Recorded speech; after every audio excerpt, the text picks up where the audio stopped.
thanks everyone for being here. We're super excited to have a really exciting panel here, start of the day.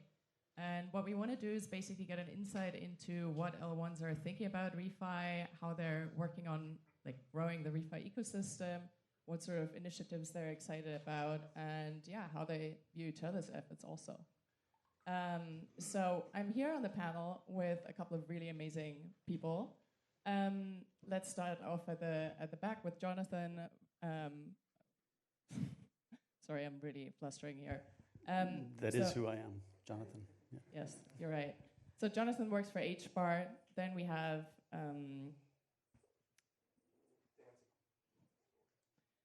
Dan with Ava Labs, Mickey with Dapper Labs, and Will, who works for Celo. And I'm going to ask you guys to introduce yourselves and maybe talk a little bit about what you think that ReFi really means for you guys and for the companies that you work for. Thank you, Lee. As she said, I'm Jonathan Rakoff from the HBAR Foundation. And for those who don't know, the HBAR Foundation is the grant-making and impact VC arm of the Hedera ecosystem. We may have an opportunity to talk more about Hedera's advantages, but I run policy for the foundation, and I work primarily on sustainable impact issues with our Sustainable Impact Grant Fund. It's a $100 million fund. And we are focused on, among other things, catalyzing cool projects in ReFi. And what that means for us is primarily, although not exclusively, how to develop the technologies, the blockchain-based technologies, and the related digital infrastructure tools like remote sensing and machine learning that will power the climate transition.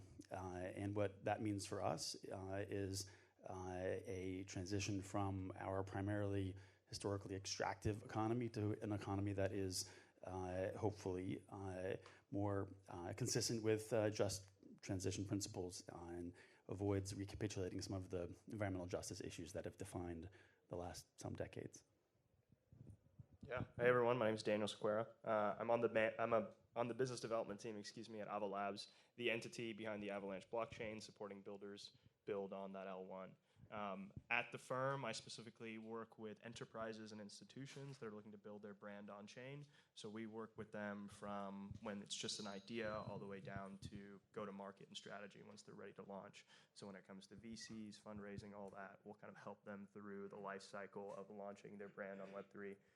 Prior to Ava Labs, I used to be a commodities sales and trader on Bank of America's derivative desks. So I started my career in power and gas options, and then later dived into crude, and kind of a natural byproduct of all three were carbon markets. And as I got more and more deeper into the carbon markets, I realized that Web3 and crypto really were going to evangelize and change how they operated. And it was a natural path for me to join Web3 and crypto, and now I'm at Ava Labs trying to build that up from the ground up. So great to be here, excited for this panel. Thank you. I'm Mickey Maher with Dapper Labs. I'm here representing the Flow blockchain. Flow blockchain was created by Dapper Labs for multiple purposes. Our North Star goal really at Dapper is to bring 1 billion plus users to Web3 technology. And Flow came out of like our building on the Ethereum blockchain and recognizing, hey, there are things here that need to be improved. It's impossible to onboard millions, if not billions of users onto Ethereum. So we needed to take a first principles approach and build a blockchain from the ground up that supported that initiative. Also, we wanted to, when building it years ago, we wanted to build something that was sustainable, environmentally friendly. So we built Flow not only to support and attract and facilitate the onboarding of billions of users, but also to be sustainable over time. It's proof of stake, and I can go into more details of the sustainability later. But that was in our, thoughts, and it was kind of out front of if we were going to build a blockchain, we wanted to build it in a certain way that again was sustainable. Cool. Hi everybody. It's good to be here. My name is Will Lee. I work at the Celo Foundation, where I head up strategy.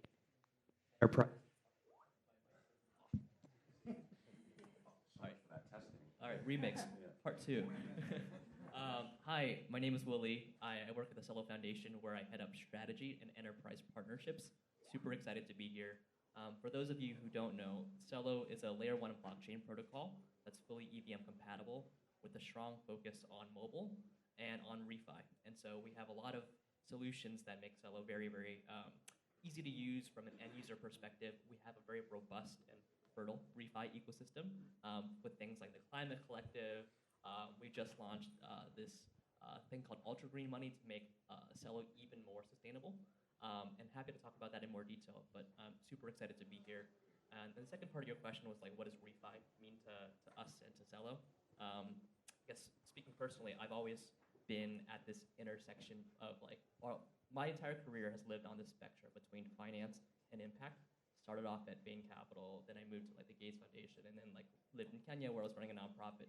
So I'm super excited about this kind of like new step function emerging technology where we can tie incentives together, put a price on positive and negative externalities and make it so that like impact and profit are like inextricably tied together. And so it's a really exciting idea. I know it's early days, but super excited to talk about it with these guys.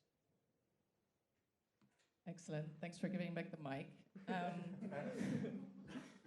So we have a lot of people here in the room that are building in ReFi or looking to build in ReFi. And one of the things that we are all trying to do is like create a really healthy ecosystem and foster innovation within that ecosystem in order to build products that really help the planet. So what do you guys think will help to build that sort of ecosystem that is beyond just one individual layer 1 and that helps the space expand into basically all areas of the crypto ecosystem? Maybe do you want to start off? I know Celo does a lot of stuff in that regard. Sure. I mean, it's a big problem, and so you need a lot of pieces to make it all work. I think at like table stakes is you need to have a protocol that people want to build on, right? And so that means having the right technology, the right primitives, the right documentation, and then on top of that, funding is very important, right? So having a grant-making arm to help with early stage explorations and other solutions. And then other sources of capital like VC funding for when a project becomes more mature. And then also getting the right builders. I think all these things are important. The one thing I would add to that is like, even if you have all those things in place, it doesn't mean your ecosystem's fertile. I think about this quote a lot about how culture eats strategy for breakfast. And so how do you create a culture around ReFi within your communities where people are supporting each other or like collaborating more, where you're not going to the foundation itself or other centralized entities in order to foster this collaboration, but it's happening organically. I think that's very fascinating. Yeah, I think I touched on it in the intro, but the first thing we did was we built a sustainable blockchain, and then we went out and we had Deloitte audit the chain to kind of showcase how environmentally friendly it was. Flow, in the Deloitte report, they analyzed multiple different blockchains, not every blockchain, but multiple blockchains, and we came out as the most environmentally friendly. Some data points that come out of the report are minting, or a single Google search is equivalent to minting 12.5 NFTs on Flow in energy usage. 1 hour on Netflix is equivalent to something like 325,000 NFTs minted on Flow. So it's a very sustainable blockchain. And I think for us, that's table stakes and being able to attract the types of ReFi projects that are building in that space. I think if you're thinking and building ReFi projects, you probably want to find a blockchain that has sustainability in mind from the ground up. And that's really where we started. And I think how to encourage or find those projects that are building, the best, most interesting ReFi projects. You have to have a certain grant allocation or program that attracts those types of developers. So, given my position at the company, I essentially I oversee the grant program for third parties that are building on the Flow ecosystem. I do all the business deals for third parties that are building in the Flow ecosystem. So essentially, I see everything, and we do have a carve out of our grant program specifically for ReFi and specifically for sustainable projects. And I see a lot of interesting NFT-based ReFi projects, things like own a plot of land in this jungle metaverse, and a percentage of funds will automatically go back to saving the rainforest, stuff like that. So those are very interesting gamified NFT type projects that I see very, very often that we would like to attract with attention and grants specifically for those types of projects. Yeah. To echo these guys' points, our view around building this ReFi ecosystem is these businesses have to stand on their own, right? If they weren't built on the blockchain, would people still be using them? And that's kind of the initiative we've taken with our investments, with our grants, as it particularly pertains to ReFi, because it's such an infant market that we have to build it again from the ground up. So an example I love in which we were all kind of working together on was the Lemonade Insurance platform. So Lemonade Insurance is a publicly traded company. They approached Avalanche to help build parametric insurance for farmers in Kenya. And they wanted to basically build this out, but they had no idea how. So we worked with them to create this coalition of sorts: Avalanche, Chainlink, Hanover Re, Pula, EtherRisk, almost like a DAO of DAOs or a DAO of enterprises. And we each brought our respective kind of expertise to the table, and we built this protocol. It launched in October of last year. So in about 6 months, 7,000 unique farmers have been onboarded. They can use their mobile application to pay in USDC, 83 cents, to insure their crops. And we're very excited for where it can grow, right? This is irrespective of the blockchain. The blockchain is just the automated process in the background that sends smart contracts, sends payments if there's a weather disaster or something of the like. But they don't even know they're using the blockchain, right? This ecosystem can stand on its own without a layer one or without crypto technology. We're extremely excited for what Web3 is doing, changing the back-end infrastructure and allowing for carbon offsets to be moved on-chain, for better traceability, for better tracking, for sustainable payments through these L1s. All of it kind of blends together into this beautiful concept of the ReFi ecosystem. So our approach is building projects from the ground up with sustainable businesses, investing in them, investing in the teams, and then watching them flourish. Yeah, so the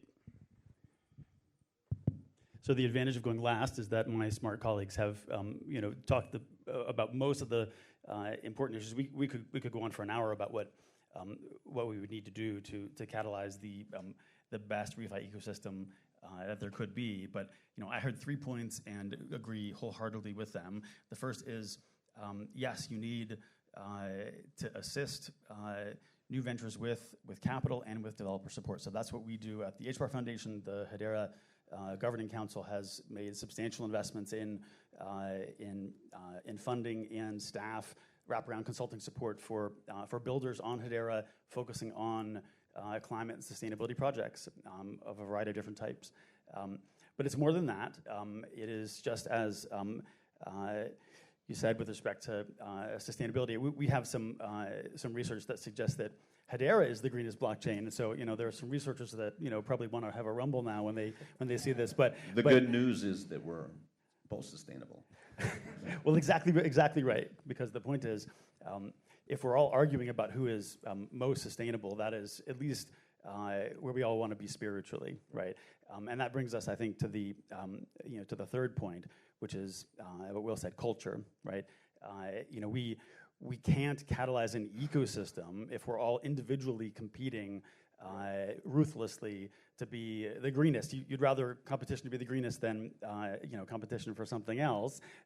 But events like this, where we come together, we share our learnings, we have a sense of kind of unified purpose, and are willing to the extent our sort of VC backers and so forth permit us to be to slow the sprint just a little bit so that we can win together.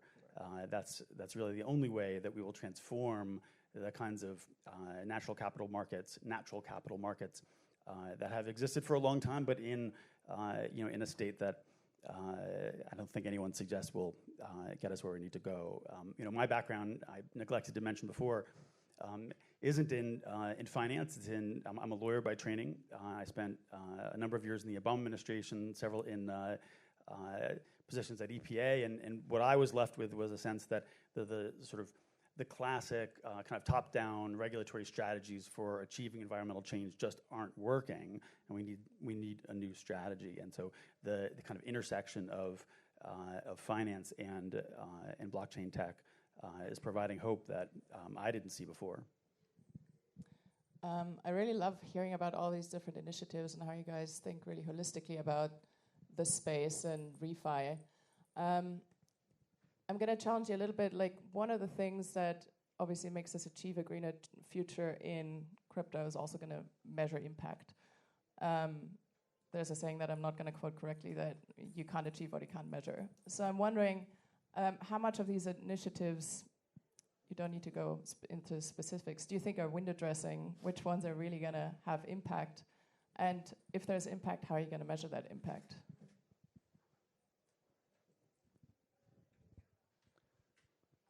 I think carbon crediting is something that's definitely measurable, right? Like, if you're buying carbon credits and carbon credits are being issued, that's measurable, right? You can measure the impact of that. I think that's obvious. But I think going beyond that, it's like, how do you measure something like a NFT project that's saving the rainforest? What kind of impact is that having? Look, like, what the blockchain offers, any blockchain, and I'm happy to hear arguments against this or if they're missing something, but it offers programmatic, it offers automatic, and it offers transparency or verifiable transfer of funds, right? So if I'm building an NFT project that's saving the rainforest, and I say that, hey, I promise you 10% of the funds from this NFT land sale goes to some foundation in the Amazon. Great. You can measure it because you can see that those funds are actually being transferred on the chain from that project to that foundation. So you know that that's actually happening. Now, can we verify what that foundation is doing and what impact those funds are having? Probably not very well, but this is definitely a step in the right direction, right? Like, you can see that on-chain, automatically, those funds are transferred to a nonprofit that is, doing what this project is saying that we're going to do, rather than in the old world, you kind of take the money in, you make promises, and there's definitely no way to verify it unless you're auditing their books, which people that are buying products are not doing. So, step in the right direction, but how do you measure impact? I think you look at it over time, money being spent in these nonprofits, what is actually happening? What is the impact over time? Yeah. The whole reason ReFi in this space started is because of accountability, right? What are corporations doing to be accountable for their electricity costs? What are oil and gas companies doing to be accountable for pulling oil from the earth? It's no different for all of us. Something that's amazing for me to hear is each one of us has gone out, sought out independent researchers to figure out what our footprint is. Avalanche is no different. We've done the same thing. We aren't the greenest blockchain, but we're working towards becoming more greener, right, through scaling and through horizontal kind of subnetworks. We've gone out and worked with Materium and Nori, which is a carbon credits provider. At the time, we weren't connected with Leah and her team, but we've gone out and bought carbon offsets to offset our carbon footprint for the next 3 years, which is up in December, by the way, so we got to talk after this.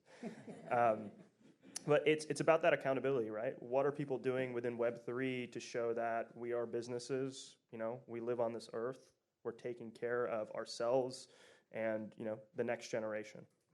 And I'm a firm believer that we are doing what we can, especially the gentleman here with me. So, cool. This is a fun panel because I personally believe that Celo is the greenest blockchain. But yeah, but I think you make great points. Like, I feel like without measurement and accountability, it's all hype and marketing and greenwashing, right? And so from the beginning, Celo has been very committed to sustainability. We launched 3 years ago on Earth Day, and from the onset, a portion of all gas fees were being put on to purchase carbon retirements, and we were only becoming greener over time. And so, intentionality is very important. The Celo Foundation has a theory of change, which is something you see more from like a nonprofit or impact space than in, the Web3 space. But it maps together what our initiatives are doing in order to measure true impact. And impact can have a lot of meanings, right? And so when we talk about impact, we're not talking about like TVL or transaction volume. We're talking about like how does this change the lives of communities and people around the world. And that's exciting. It's really early days, right? So we're not getting it perfect, but at least moving in the right direction is super, super important. And the other thing is transparency, right? So I feel like being very open, listening to the community, sharing what you're doing or not doing, I think is key. As part of Celo, the Celo ecosystem, we have this Climate Collective, which is this organization of dozens of different entities, from NGOs to builders to like policymakers, all this, the important stakeholders in the ReFi space that are trying to do the right work of advancing this mission. So I think it's important because, like, let's be real, a lot of people are talking about sustainability and green and being green, this and that, and you have to kind of parse out what's noise and what's signal, and that's not easy for everybody to do. So just to add to what Will said, super important.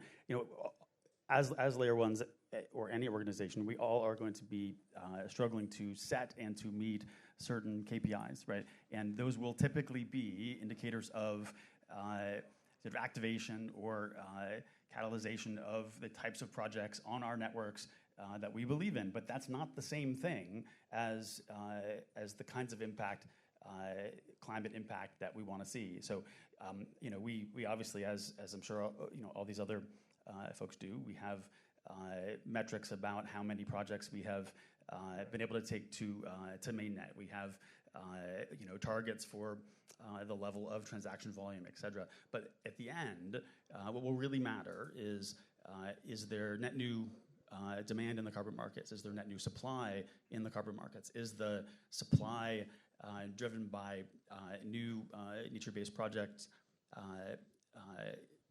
all over the world, defined or driven by methodologies, hopefully digitized methodologies that can stand up to scrutiny, so we don't have the kinds of debates we've seen in the popular press about sort of VR credits and so forth that are overestimated, arguably. The key is going to be for the folks not in rooms like these to look at the kinds of work that we're doing and not believe it's just sort of blockchain enthusiast hype, right? It's to see concrete outcomes in the real world. Thank you so much for bringing it back to specifics. Marissa, do we have time for one more question? Okay, cool. I'd like to open it up to the audience because obviously this is what the panelists are here for, to actually hear from you guys what you want to know. Okay, you were first, so. Speaking of impact and like money, projects funded, do y'all have respective dashboards of spending or credit purchasing that you'd like to share? I guess like analytics is what I'm after. Like to the point, like what is actually happening and what's being spent. A place to see. Yeah. Does that exist in respective layer ones?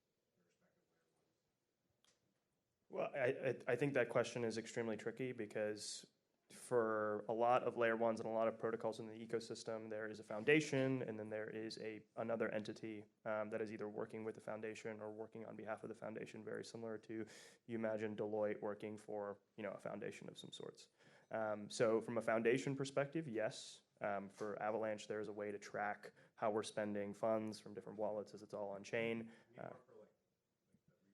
Oh, yeah, for ReFi for sure. So for example, when we purchased our carbon credits from Nori, all of that is public in where it was retired, how it was retired, and we keep a dashboard internally that we share as we continue to retire it over time.